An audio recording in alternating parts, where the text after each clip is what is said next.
Hey, Polly. Hey, Greg, how are you? I am super excited today. As always. As always, Yeah. but this time we got a little super excited. super excited. Yeah. What are you super excited about? We've been trying. I've been trying. Yeah. You've been trying. We've been trying to get this next guest on for a while. And finally, we have her. Cassandra Sargent from the MLK Community Center is going to be on the podcast today. Queen. I'm not even going to try and make a segue. Nope. I don't want to give up the goods. This is going to be a good podcast. I think that you all have to just buckle up and get ready because this is going to be a good one. Yeah. Open up your hearts and be prepared for some truth. Some truth. Yeah. Yeah. So without further ado, today joining us on the Totally Preventable podcast, we have Cassandra Sargent, the breakfast coordinator at the Martin Luther King Community Center, and also an intern for the Parent Support Network Rhode Island in Middletown. So how are you doing today, Cassandra? I'm doing well. How are you both? Doing good, doing good. And now I'm going to be a complete open book here. I've been waiting to get you on this podcast. I think I bugged you pretty much every time I see you. So I'm so happy that you're on here with us. I just think that you're an incredible person doing some incredible work. And I just wanted to share what I see every time I do it. I wanted to share that with the entire community, the entire Totally Preventable community, all the great things about you. So to start off, can you tell us a little bit about yourself? I'm in 2-year recovery myself. So I identify to a lot of the clients that all agencies, so to say, deal with on a day-to-day basis. I've been homeless in the past. I am a mother of 5, 4 natural born children and 1, not foster, but stepchild, so to say. So 3 boys, 2 daughters. I've been homeless in the past. I've used the meal sites in the community centers and things of such. So I identify to each and every client, so to say, in some kind of way, from mental health, as I battle that every day. And I know that I will for the rest of my life. That's a daily struggle with everyone that, has mental health. But I work for the Martin Luther King Center. I'm an intern for Hope Recovery, Parent Support Network, Rhode Island. And just recently, what did you say, that empty nest, all my children have just, so to say, left the house. So it's just me. So I'm throwing myself into my field of work and I love it. I love it. I love the people, and I wouldn't have my position if it wasn't for the people, Feels great being in the community. I am a brand new empty nester as of, I think it was October. So although do they really ever leave? They've come back quite a bit. So, and I happily accept them. But, Newport, we hear Newport's finest in the back. So Greg and I had the pleasure to meet you, our first interaction with you, MLK breakfast. So could you tell us a little bit about what the MLK Center offers and at the breakfast for the clients?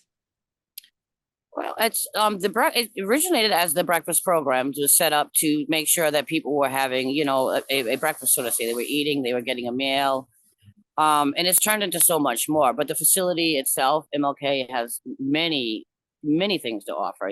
From childcare to education to food hunger services, food mobile pantry service, the breakfast program, the community dinners. But the breakfast itself has kind of become like a resource hub, so to say. It's, as you say, meeting people in their moments. It's meeting them right there at the start of their morning. For most of them having, if not just low income or being homeless, they're, dealing with mental health or dealing with addiction.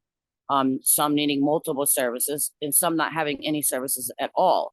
So it's the fresh start of their day where you actually get to, see them when they're sober. They're happy, they're hungry, but they're people, they're human like any of us. But they're needing services. So we have brought in, through Mel Saunders and the director Heather Strout and my supervisor Ed Crowley, has been able to bring your agency, so to say, Newport Prevention, which you guys offer a wide variety of safety supplies for outside for them. We have Hope Recovery every Friday, which offers, recovery services, meeting them in their moments, giving them safety supplies, if they are, still using, to keep them safe, and things of such. There is the Rios team, which is Newport County Mental Health, which comes every morning. And they're there to do intakes of such, meet people in their moments if they're needing to outreach to their case managers, or there's mainly for crises in those moments, because there are no agencies, so to say, at that time. So they're there to meet people in those moments. And as they're meeting them in their moments, it's a time for them where they're outreaching and they're able to communicate with their therapists and their case managers and the med management and everything else back at the main site, especially where the clients really can't get to those sites, or there's transportation through Rios, but if there's 10 clients needed to get to the site at one time, how do you get 10 clients there? So they can get those messages, back and forth. They can even transport, things back and forth, so to say, that are needed. In the summertime, we were able to get supplies from them, things like tents and sleeping bags and, things of such that are needed for survival for outside. So there's many of agencies coming through. Hi, Frank, honey. On a day-to-day basis and a month-to-month basis. They're also offering once a month free AIDS and HIV testing.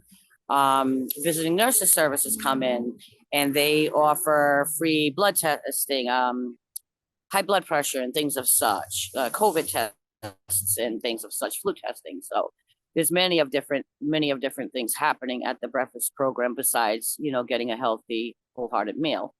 The volunteers there, they're really involved with the clients, getting to know them, getting to know their stories, and trying to help. We have some volunteers that do have, a couple extra dollars to spend, and when they can, they will. Clients' needs, even the agency representatives, Victor today, so to say, you reached out yesterday from Newport Prevention. Does anyone have a pair of boots for a client in the breakfast program? We got a response back from Victor Lombard, who is Victor Lambert, I'm sorry, who was with the Rios and Newport mental health team, who actually got this boots to the client today. And the client was just more than thrilled. And it was like, for him, it was Christmas all over again. It was like, oh my God, I got a Christmas gift and somebody thought of me. And, that fresh feeling of now I have the what I need to be able to work. And this is an individual that actually lives outside, that doesn't use the warming center, that doesn't use, other agencies, just the breakfast program itself. So it's become a hub of everything, I'd like to say, but it is the breakfast program. I was just talking, we were in the conference room here and I said, oh, I got to go to a podcast. And someone asked who, and someone in the conference room didn't know who you were. Ooh. So we were doing an explanation, and I'm going to try to keep this a clean episode. So I can't tell them what a person I thought you were, what a wonderful person, the words I use. But I was just saying how wonderful the connection you have is with the clients, how yesterday when we were there, you knew who was not there. And I think you knew that some people where they were, but some people you didn't. So you were checking in on everybody, which I think is just amazing that you knew who to check in with. Greg, where's Polly this morning, or whatever it was. And that's just a wonderful thing for the community to have someone looking out for everybody. They become family. We're with them 5 days a week, and then I'm in street outreach with them, and I'm doing dinners, doing interns and things of such, and you just get to know them. And being from the community, many, and then the ones that I don't, I'm getting to know, and they become your little family in a sense. It's, they're human.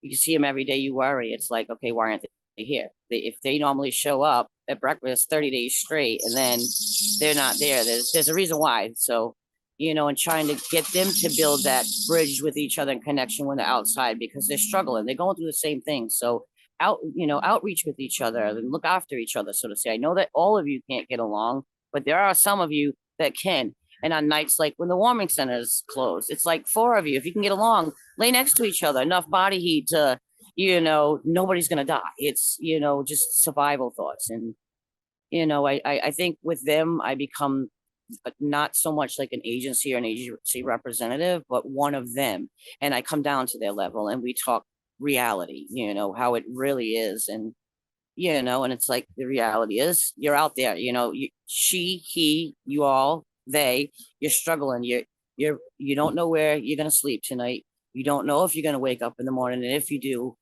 how are you going to get to the breakfast? How all these things are going to happen, So try to go through it together if you can. It's better to be together than to be alone out there. It's the way I would want to have a street buddy, so to say, if I was out in the streets. I wouldn't want to do it alone, So I don't know. So, And they're every day together. Why not, Right. make a friend it's so even by, you saw someone that you do, you said, hello, we're hearing the horns beep. So we're seeing the very kind, soft side of Cassandra right now. I've been in that breakfast where now lay down the law. Exactly.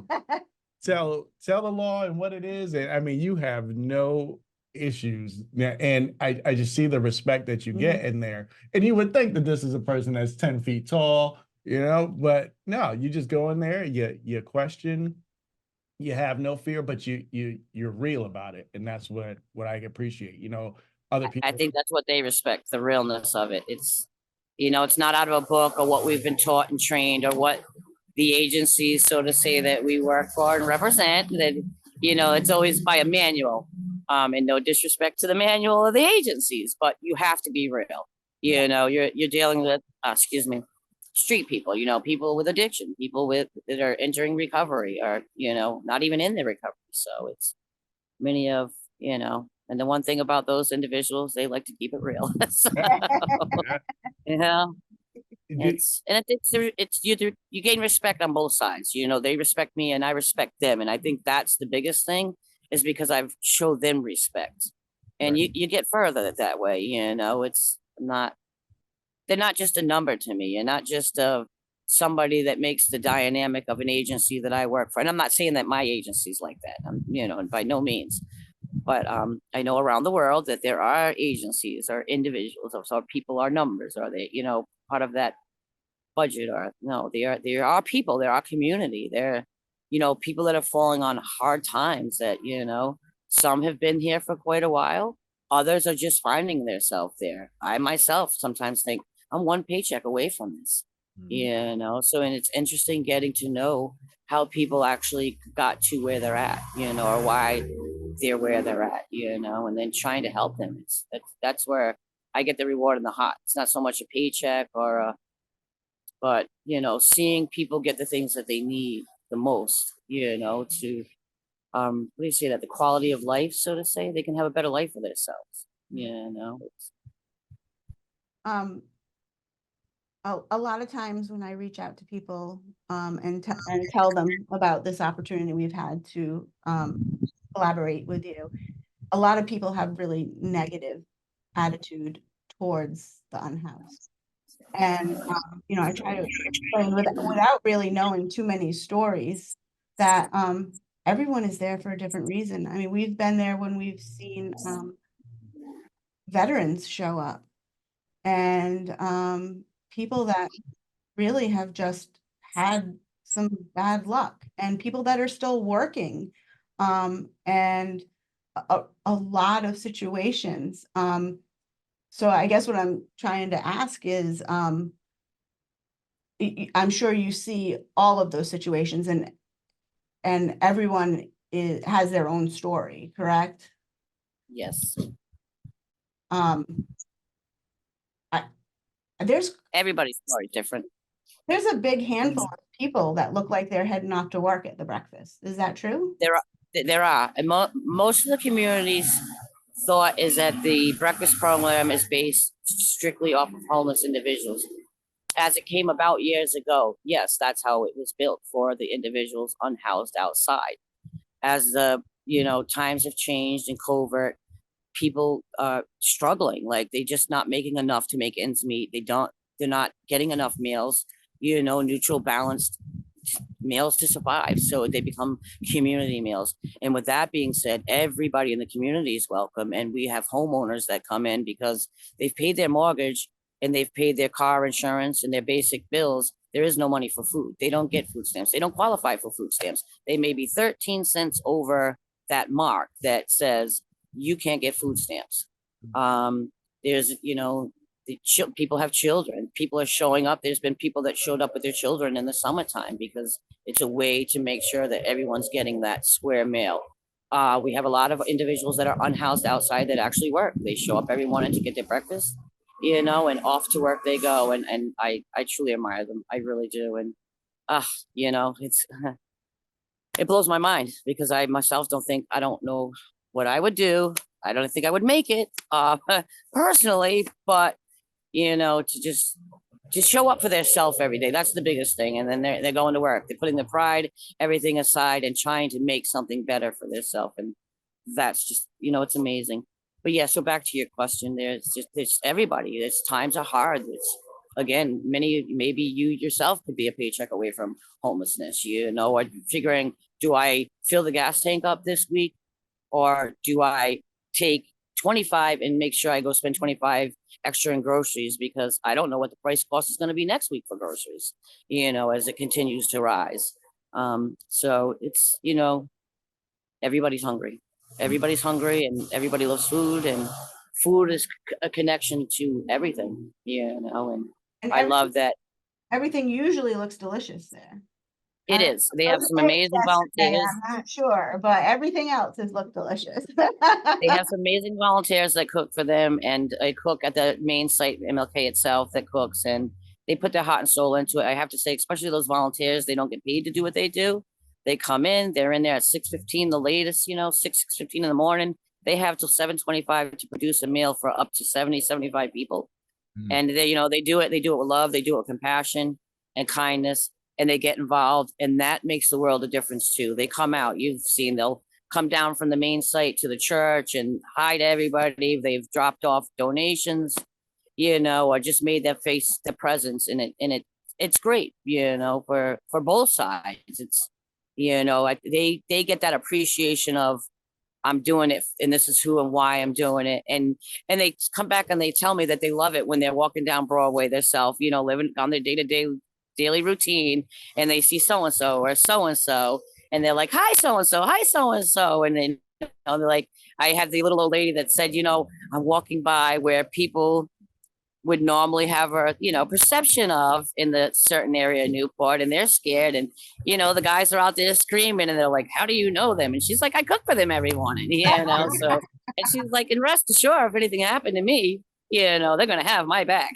So they are. It's a beautiful, it's a close connection within that breakfast program. I can say, from the clients / friends of the program to the volunteers to all of you. They look forward to that, as you guys know. And it's like, Polly, Greg's here, Newport Prevention, this one, that one. And there's certain ones that look forward, and they need that. It's they know on a month to month and during the weeks and during the certain days that, okay, that agency is going to be there. And if I need, I know that I can get that, X, Y, and Z. And, that makes a world of difference too, because some of them actually, like you said, they're going to work. And so between 9 a.m. and 4 p.m., when most agencies are open, they're at work. They can't go to the food bank, or they can't go to housing hotline, turnaround ministry,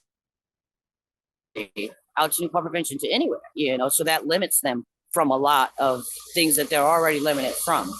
So this is great, it's because you want to keep people working and, not take them from that in their routine, so to say. Have to backtrack to go get clothing that, or simple things of socks that they really don't have the money to pay for and purchase firsthand, So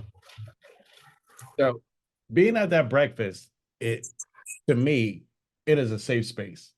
And yes, the safe space that you have created for anyone who walks through that door. How do you balance because I've also seen you, you, like I said earlier, you lay down the law. How do you balance the compassion and that lay down the law? Like, look, you're not going to come in here and disrupt what is going on. You also, tell them how to be at a meeting that's coming up and how to advocate. So you have that roughness, and then you have that compassion. How do you balance the whole thing? It's hard. I don't know. I think God does that through me. I'm doing his work, so to say. Right. It's being there, maybe because I don't know if it's just inappropriate to say I also used to act a donkey ass myself in times in life, and it's like you can't act a donkey ass, like you giving it to them real, like you gotta, this is the only way you're gonna get to where you're trying to go. Like a lot of people aren't gonna teach you how to advocate for yourself or tell you how to advocate for yourself, and if you don't know how to advocate for yourself, you're gonna get nowhere. And then the worst thing is if you go to an agency and you tick them off, you really lost an advocate. So it's like if nothing else, learn how to advocate for yourself. And the one thing that I think is that agencies or the city, they want to hear that from the clients, from the individuals that are outside, not just us saying, hey, there's, by these statistics are, it's like, here are the people. My advice to them the other night was when it was like, well, there's going to be no warming center, which at that moment wasn't going to be because of funding, but they pulled it through, they pulled it together, and they opened up the warming center that night, and it was beautiful. But prior to that, it was like, okay, all of you get together and go sleep on the city steps, show the mayor you're there, but do it quietly, respectfully, and don't go there with booze, and if you do have a coffee, bag of Doritos, clean that up behind yourself, show them that we're clean, we're classy, like, we're human, but we're homeless. We have nowhere to go. So where do we go? Everywhere we go, we get pushed along. So it's, and not, maybe that might not have been the best advice, but what do you, when someone is looking for advice, what kind of advice do you give to them? So I have to think realistically, well, what would I do? Well, rest assured, bet your bottom dollar, I'm going to sleep on the mayor's steps. Very calmly, quietly, and respectfully. My husband calls that community agitating, and I just call it community organizing. There you go. There you go. That's great. That's a great way to, put it. You have to say, everyone is super respectful. When I first started attending, I was a little nervous. I live in the country. We know everybody all around us. When I walk down the street, I know everyone that passes me. So I was a little nervous. Everyone is so nice, so respectful, helpful. There was a few weeks ago, I was out in the parking lot with my coworker, Amy, and we heard ladies, and we were like, oh no, this is going to be our first bad interaction.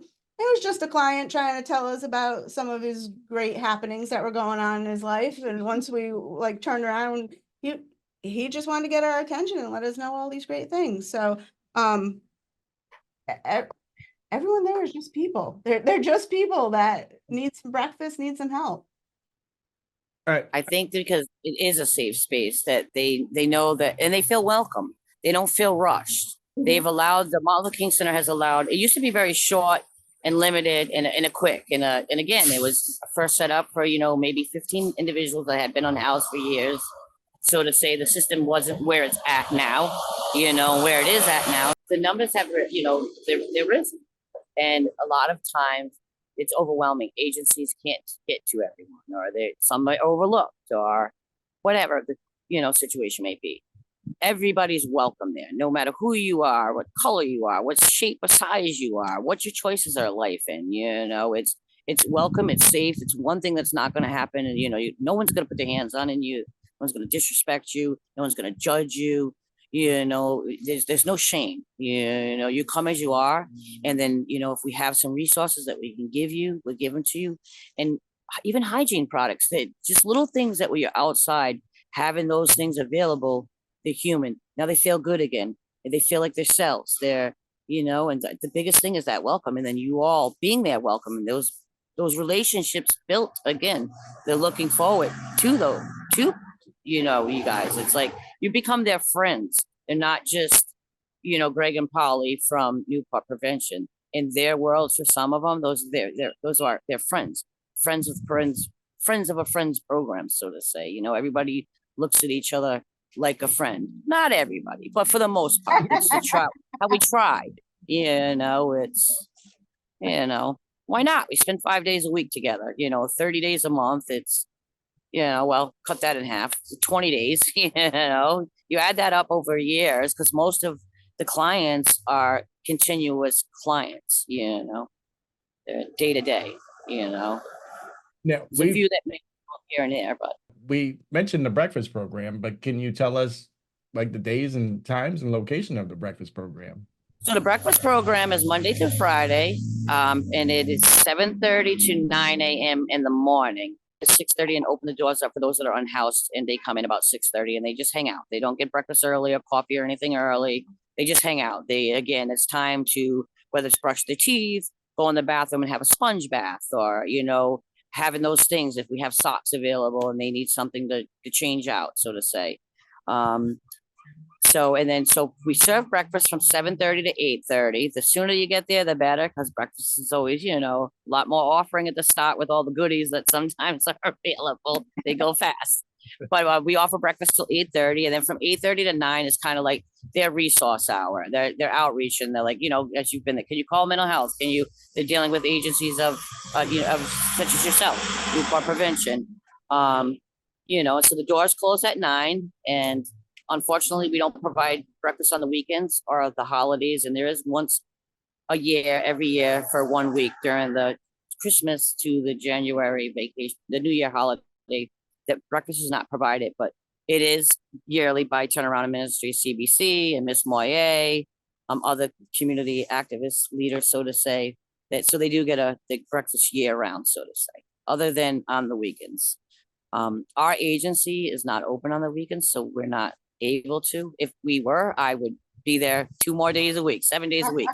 Because I don't, that's the only part I don't understand. And I don't throw that on the King Center. I throw this on the whole community, so to say. Do people not get hungry on Saturday and Sunday? Mm-hmm. But then you also get you can't make people comfortable, but it's like, well, we do Monday through Friday. There's 3 meals. There's breakfast, there's lunch and there's dinner, but then there's Saturday and Sunday and there's only 1 meal. So that kind of bothers me, but I'm only one person and I can't change that with the whole city and community or even my agency. Well, not my agency, but the agency I work for. And I'm sure if they could, they would. I mean, because the ones that have taken really this program or allowed me to do with their permission, the things that have been done, it's like, yeah, so I'm sure if they had it in their power, they would. But again, our agencies run strictly off of donations. It's a nonprofit organization, so where would you get funding and such, and the budget and everything else to continue to do what they do during the week? They are doing great work. They are. Yes, and breakfast, I'm sorry, it's located presently at St. Paul's Church, and that's in Newport, and I believe, I heard the 60. Let me get correct of what street that is on, because I do not know. I'm just so used to, I'm from Newport. Is it Marlborough? Yes, it is Marlborough. Yes, it is Marlborough Street. And that's St. Paul's Church. Directly, you go, if you're coming to breakfast, would like to come to breakfast, you just show up to the parking lot and the door is right there.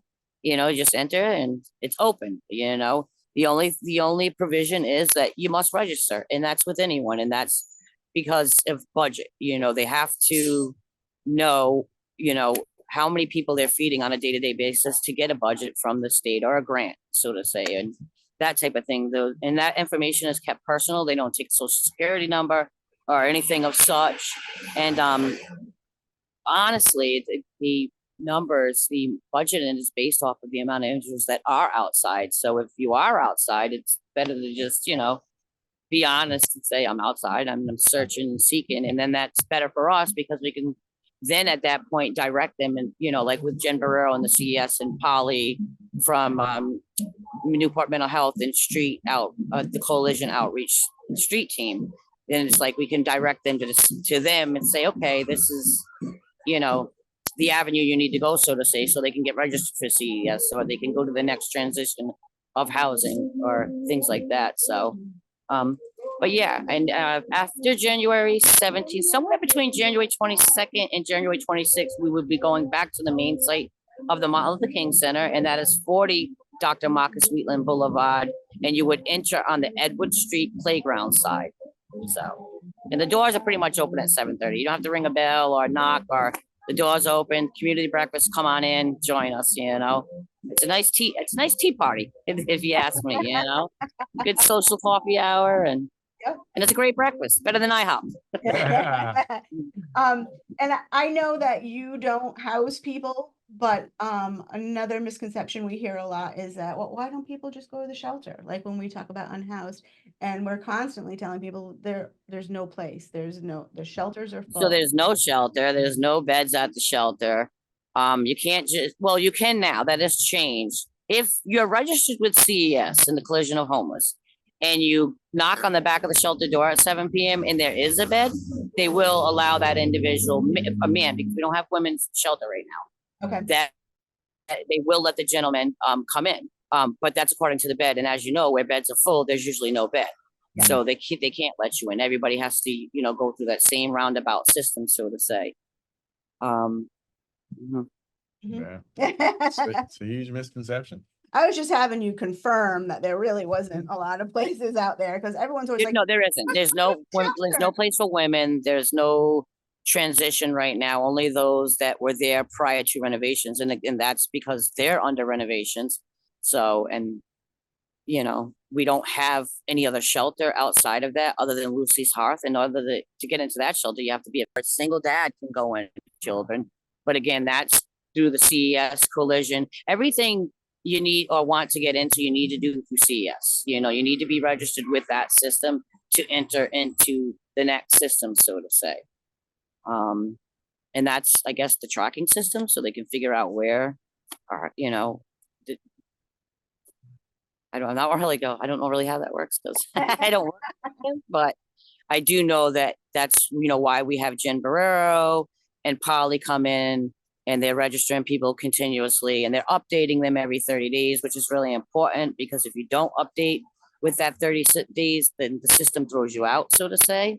So they're there offering that 5 days a week, so to say. Jen comes down 4 to 5 times a month. She's there every Friday herself, but Paula Stews works for her in between, and that's what she's there to do. Make sure people are getting registered for the shelter queue, for housing itself, for vouchers, for, getting their name into the CES Collision system. And then they take it a step further, and they will help them go onto the centralized CWL, centralized waitlist Rhode Island, and create an account there. So now they're eligible to go into the housing authorities and maybe get a voucher or things of such. And we have saw a lot of, I don't have the correct account right now, but a lot of people have been housed through that, and updating their information, which is another important step. Like the CWL will send out a thing called Save My Space through email. A lot of people aren't paying attention to the emails, so they don't save their space. Now they're booted out the system again. They're dropped back to the bottom. So it's really important to work with those clients and constantly continue to remind them. And that's something that we're constantly doing. Like, Paul is here again today. If you haven't updated it, in the last 30 days, or the new ones coming in, like, Jen shows up on Friday, and a constantly reminder, like, she runs the CES, so to say. She doesn't run the whole big thing, but she's one of the, the bigger cats and bigger dogs. So, and it's always nice to work with somebody that's higher up there. So it's like, and they know correctly how to get you into the system where, you need to be in that system. They go through that whole system, because there's like 2 steps to that system. There's the first process of entering into the system, and then there's an emergency process, which is kind of like an evaluation, which determines, how far and how fast they would ride. And I don't know if I'm explaining this the right way, and I hope so, and I don't want to be in trouble for it. Like, who does she think she is? But there is a second part, which is really, which we actually learned, and I don't know if either one of you were there with me when Jen Barrero taught the Homelessness 101 last session up there at Innovate Newport. And it was said that it's very important they get that second half, because that system, it does go by elderly first, disabled, family, then single unhoused. So when they ask you those questions, it's very important. Like, oh, if you have a disability, and that's why I'm always constantly reminding them, like, mental health is a disability, and yes, you have a disability, and make sure, you let them know that you have that disability, so to say. So yeah, I believe that's how, from what I've learned, I experienced, and I've picked up through the Housing 101 classes and things of such, that's the knowledge that I've gotten in the way of I have myself perceived things, if that's the correct way to say it. So, Right. again, I don't want to speak for agencies, and then they say, "Oh no, she's got that all wrong." It's like, Well, at least and I know a it's- lot of times with I hear myself. I know you said in the past you've gotten some negative. I hear myself that like, well, Cassandra, and it's like I'm not out here to take anyone's job or anyone's position or do their job. I'm just here to navigate and be that resource, that hub through that, that this is, and actually direct them to offices, because some people come, they have they're first time homeless in the street. They don't know what to expect. What do I do next? And it's like, okay, navigate through. We're gonna first from here, you're going to housing hotline, then you're going to TAM, then you're going to Hope Recovery, then and then you're gonna outreach to Rios further than this, here for an evaluation if need be, that type of things. Because if no one's there to help you with those steps, it's what do you do? Things get worse sometimes, so to say. And if you can prevent things from getting worse for somebody, and I think that's the goal, the whole goal and objective, and stop things before they stop, Right. And even though, we know that you're the expert in your field, and you're giving the advice, and you are providing the resources, even if it's in the wrong order, but at least you're giving, or the right order for all we know. But you're giving people those resources, the checks, the boxes that they need to check off in whatever order they need to, wherever they are in their journey. But having a wealth of knowledge like yourself there to help guide them through, to help them get with the correct wording, to help them with the correct passage along that journey is a great asset and a great advocate to have in their corner. So thank you. Thank you. Without divulging any confidential information, could you share an uplifting story from the community breakfast population?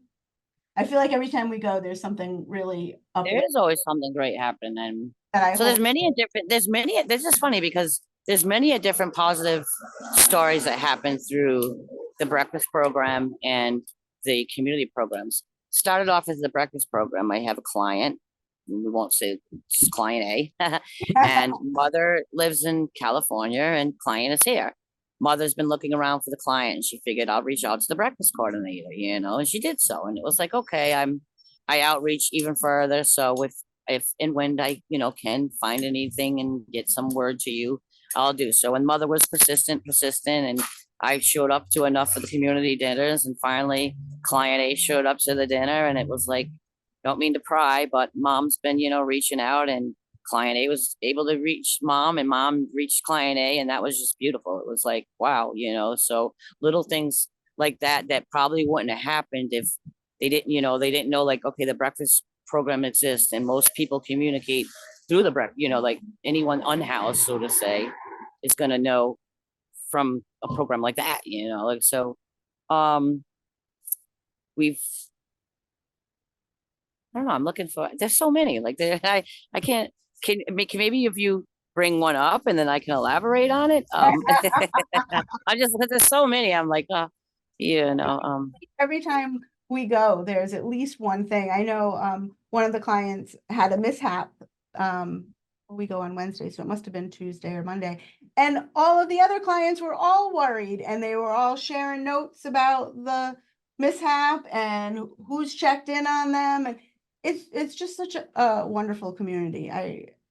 So that's why we were able to talk about our friend Mr. Howard today, because that is a community event versus a work event, which at something that works, so to say, I can't indulge. It's I can't speak about. But that was a community event, and they come in the morning, and they came in. I wasn't aware because it happened after street beat hour, after no one really knew at the dinner, because those that were there when it happened didn't come to dinner. So I was able to find out that morning through them, and of course, they're upset, and they want to know, and it's like, who do you? And it's like, okay, let's outreach this way. Let's go to Paula, because we know that they have another system that they can, make sure they find, like, kind of like the police, like they're we're gonna find this person, so to say. So it is, again, that's how they're all communicating. They're all there looking for each other in the morning, telling stories of, whether somebody was acting great or somebody was acting a donkey ass, which we use that word a lot.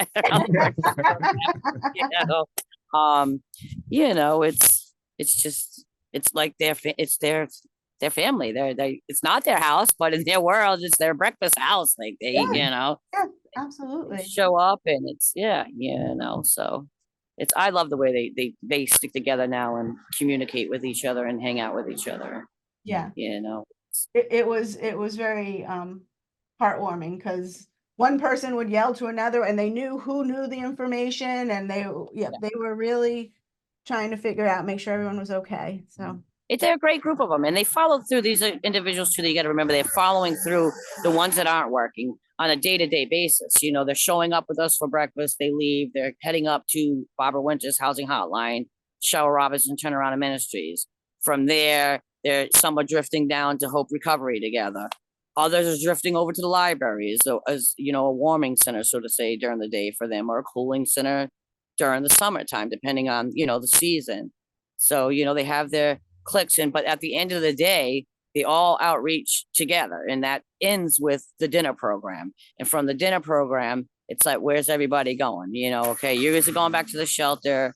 We're going, I can't say the locations because then we don't want any other agency or local authorities harassing individuals, but they're going to where they're going. And then the other ones, well, we're going to be at the bus stop for Rio's pickup time for the warming center, things like that. So they're very, very close knit. I mean, and it's such a small net community, and they used to not want to let outsiders in, but it's like, we have no choice now. Like the way the system works, you could be from Woonsocket and wind up in the Newport, McKinney shelter, which bothers me, but I don't coordinate that system. But if I did, I could tell you, it'd be all Newport, Middletown, and Portsmouth. I'd make sure, so to say, that our own backyard was housed before we housed every other backyard. It's like some of the other cities are set up where they have more shelters. They have more. We don't have that. We're very limited with what we have. So what limitation we have, we really need,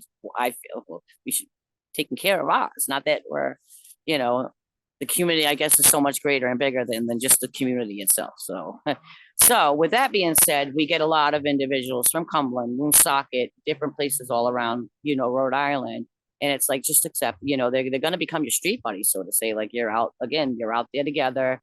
You're in the same situations. And if you go to the warming center, you're probably going to see each other there, so make a friend if you can. If you can't, then that's okay too. I get it. Not everybody can get along, but you might not get along with him, but you may get along with her. You may not get along with her, but you may get along with, so whichever ones can click up with each other, it's always nice to. And then it's easy outreach too for every agency doing outreach. It's like, okay, I know to go to so-and-so for so-and-so, Do you ever take time to celebrate the work that you've done? No, because I don't think that I think I'm doing what I'm just supposed to be doing. It's, and if I am doing anything, then more I'd like to look at it then that's my way of giving back to the community, because I'm poor. I'm low income. I'm financially, again, I'm one paycheck away from homelessness myself. I'm begging the landlord, like, give me one more Friday paycheck, so but no, I just think that then that's my way to give back. If that little bit of just giving them resource, knowledgeable information, or making someone feel human. And I don't even think that's a job. I think that that's just what we're supposed to do in life, be human, be kind. It's the world, excuse me, it's probably totally inappropriate, but it's not preventable. The world's fucked up. Okay, sorry. Edit that if you have to, but aside from it being that, it's a cold place, so why not find or make it a warm place, even if it's in that little hour and a half of somebody's day, that's all they have, that hour of safety, warmth, and compassion in their life. Because how many other hours are there in the day that they have to go through that struggle alone, torn upside down? Their worlds are completely torn upside down. Ours aren't. I may be a paycheck away from homelessness, but I have a bed to go home to. Right. I can turn my lights on and off whenever I want. I can use my bathroom whenever I want, which, as they're outside, there is no public bathroom, and the one that's during the day closes at a certain time. Yeah. And after that, businesses are not too friendly of letting people unhoused, or as they would say, homeless, as we say, unhoused, in their place of businesses, even when they have money, because there are clients that get disability, that, you know, are on Social Security or SSI or have food stamps where they can purchase things for themselves.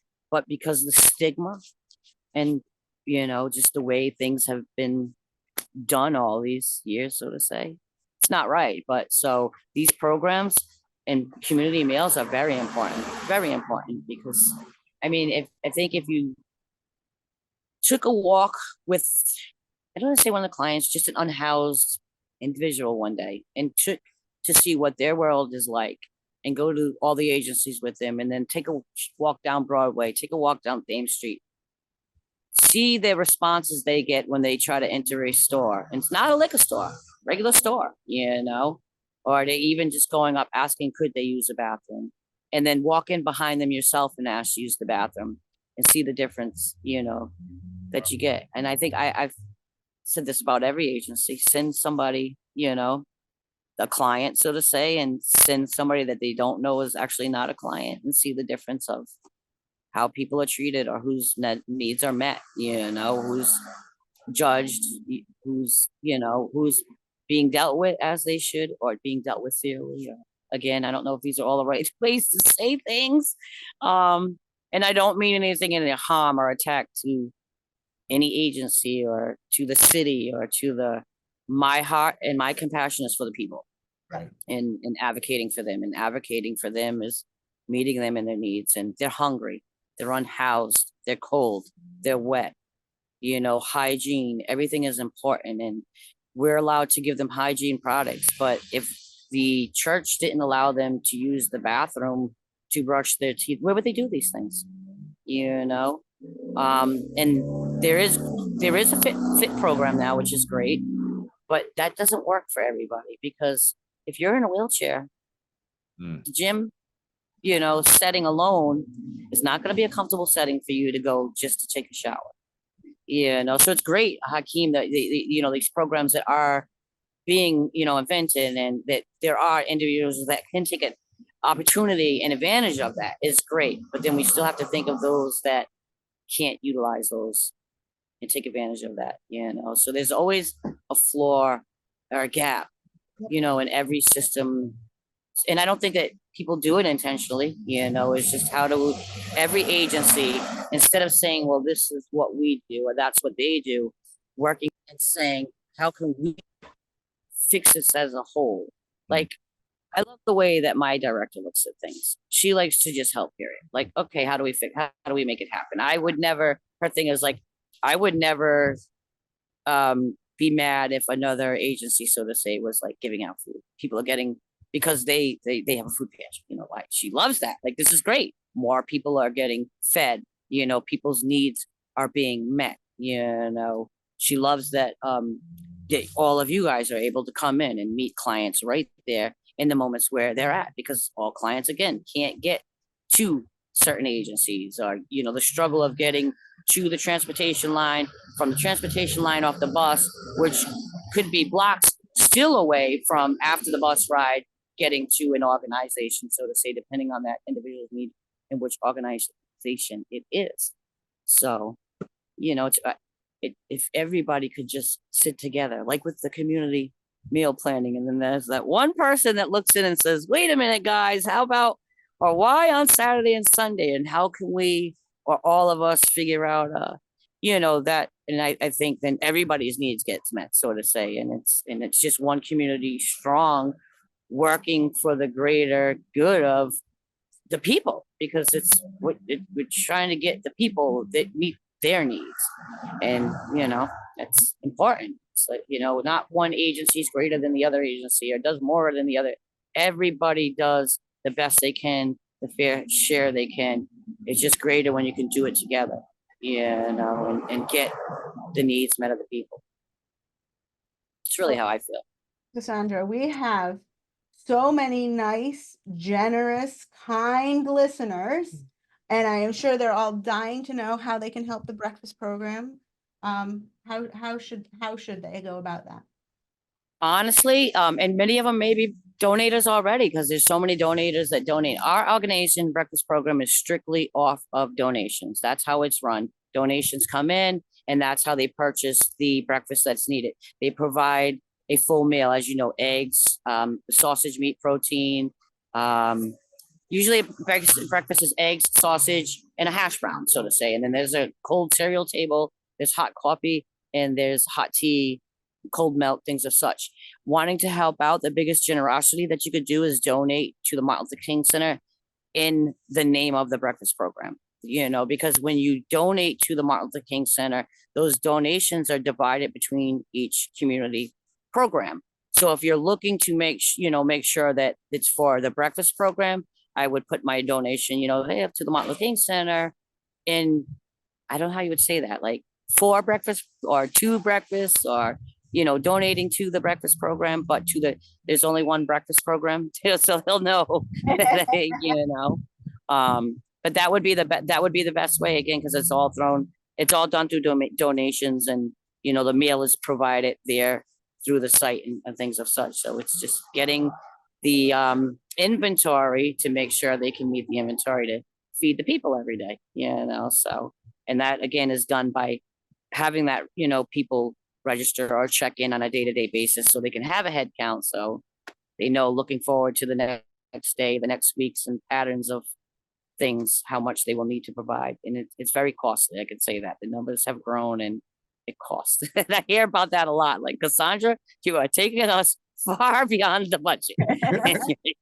And they don't mean it in a bad way.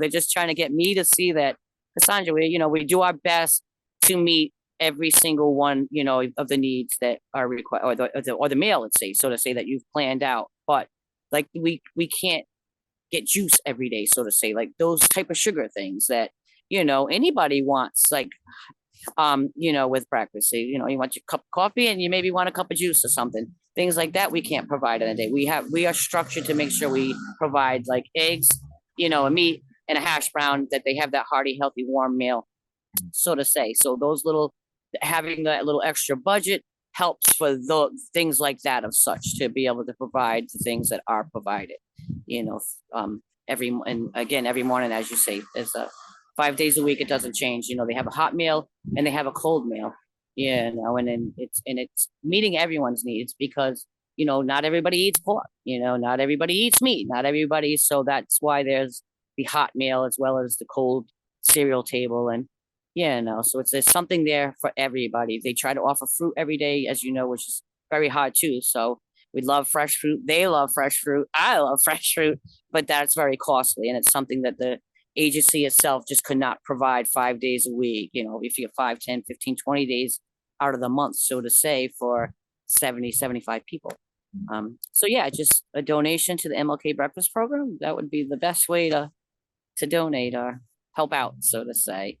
And then other ways is, as just basic needs. People are always needing, socks year round, t-shirts, underwears, a change of clothing. So if anyone at any time ever wants to do something of that type of thing, that's always, great. But we get that through you all when you come in. So I think that's how we would, get those type of donations. We look forward to those once a month as they come in from you all. Right. Awesome. I feel like I knew a lot about the breakfast program, but I feel like I know more. That's right. That's right. And I'm glad to share that information, because I do feel I do feel sad, but also nice. I get a warm feeling when I leave the breakfast. It kind of gives a perspective on how, I might not turn my heat up really high, but at least I have a house. I might not have filet mignon in my fridge, but you know what? I've got some milk and some eggs. It really gives you perspective, and it's nice to see everybody there helping out, and sort of makes you warm and fuzzy a little bit. And I'm glad that you see that, because it was funny, when we first, taken the program, not the first taking the program, because the program had already been developed and designed and created. But as it was growing and expanding and going different avenues, that was one thing of the unsurety. The managers always thought, well, we don't want people to feel that they have to work for our breakfast. Like, this is a community breakfast, it's free. And then it was like the other side, as there more clients wanting to volunteer and seeing the good feeling that it gets. And for them, that's their way of giving back. Like, we have the client that we won't say the name, but loves to dig in the trash. So instead of digging in the trash, we allow them to take the trash out. And that's, you know, so that there's many reasons for that as well. You know, it's again, meeting each individual in their little moment. So if that's, you know, you want to help out and give back in a little, and it helps. It's, you know, there's 70 of them and 3 volunteers, a door checking person, and me. So it's like, you know, it's appreciated too. You know, they're appreciated as well when they're doing what they're doing, because they don't have to. You know, it's Absolutely. Now, this has been great, Cassandra. Thank you. It was well worth the wait. You, again, like I said, I've been dying to get you on here and tell a little bit of your story, but more or less just to let the community know all the great things that you're doing, your organization is doing. It's been mind blowing. You know, I'm so happy. Like, I heard about the breakfast program through Mel, and it was through another initiative that we were doing. And she was like, "Oh no, you have to go to this breakfast program." And so, you know, that I love the community collaboration between the organizations, but you know, this is more or less just to give you your flowers, to say kudos, great work on everything that you're doing. You know, every time that we go there like every 2 weeks. Every time I just leave, I have another Cassandra story to tell. You're like our queen here. I'm surprised you don't have like a shrine. We should, but it's like, you know, it's just that great work. Kudos to and all that you're doing. So thank you for taking the time. Thank you for having me, and thank you for all that you both do. You take care. Great to see you. Great to see you both. Thank you.